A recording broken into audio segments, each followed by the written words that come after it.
perempuan lebih sering mampu mengerjakan beberapa hal sekaligus. Sedangkan laki-laki cenderung lebih fokus mengerjakan satu tugas pada satu waktu.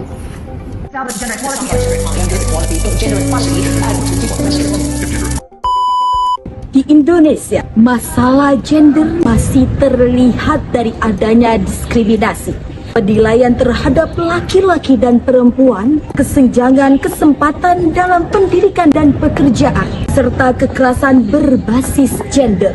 Oleh karena itu, diperlukan kesadaran dan upaya bersama untuk mewujudkan kesetaraan hak dan kesempatan bagi semua tanpa memandang jenis kelamin.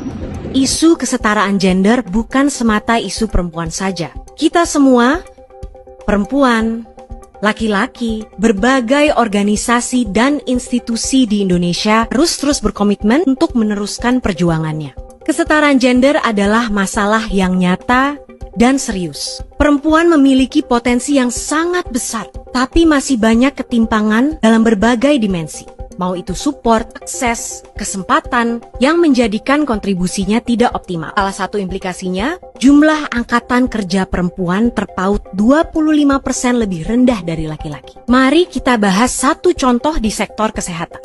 WHO melaporkan bahwa 70% pekerja medis di era pandemi didominasi perempuan. Tapi, masih sangat sedikit yang ada di posisi pimpinan. Dan ini tidak hanya dalam dunia medis. Hal yang sama terjadi di berbagai sektor. Selain masalah kesetaraan upah, perempuan juga sering mendapatkan kerja tambahan, diberi beban pekerjaan ganda, bahkan rentan pelecehan, kekerasan, dan sering menjadi korban bias gender. Maudy Ayunda menekankan bahwa kesetaraan gender merupakan tanggung jawab bersama, bukan hanya isu perempuan. Meskipun perempuan memiliki potensi besar dan berkontribusi di berbagai sektor, mereka masih menghadapi ketimpangan akses, kesempatan, kepemimpinan, kesenjangan upah, beban ganda, serta diskriminasi. Karena itu diperlukan komitmen dari seluruh pihak untuk menciptakan kesempatan yang setara bagi semua.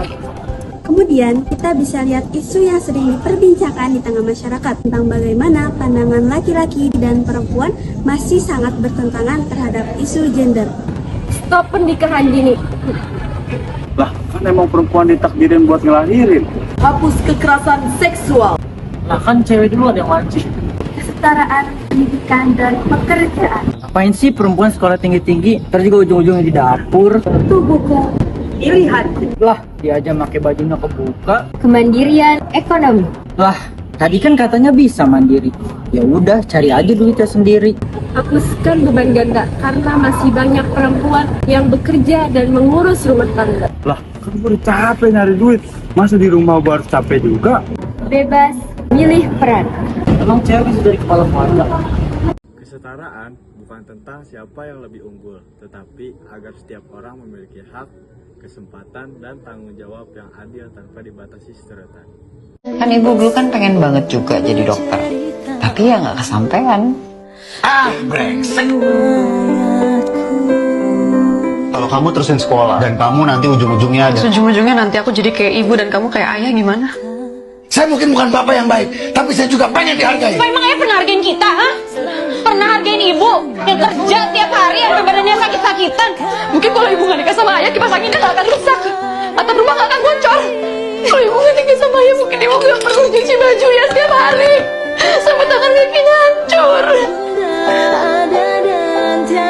Konsep gender dalam pembangunan. Pembangunan yang berperspektif gender merupakan proses pembangunan yang memberikan kesempatan, akses, partisipasi, kontrol, dan manfaat yang setara bagi laki-laki maupun perempuan.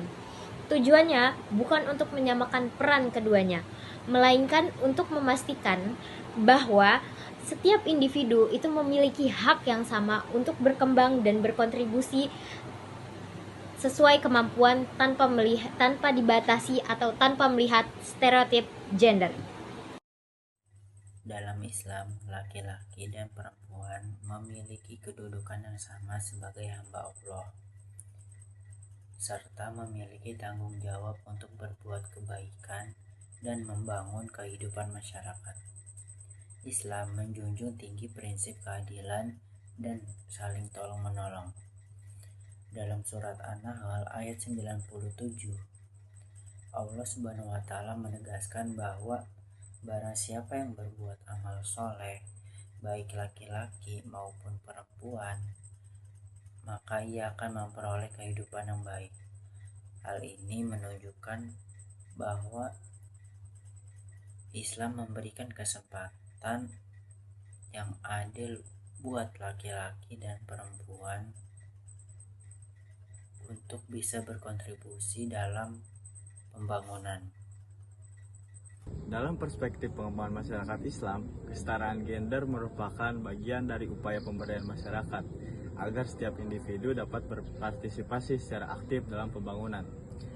Sejalan dengan itu, prinsip hak asasi manusia dan Sustainable Development Goals poin kelima menekankan pentingnya menghapus segala bentuk diskriminasi terhadap perempuan dan mewujudkan kesempatan yang setara di bidang pendidikan, pekerjaan, kepemimpinan, serta pengambilan keputusan. Dengan terciptanya kesetaraan gender, pembangunan akan kembali inklusif, adil, dan berkelanjutan.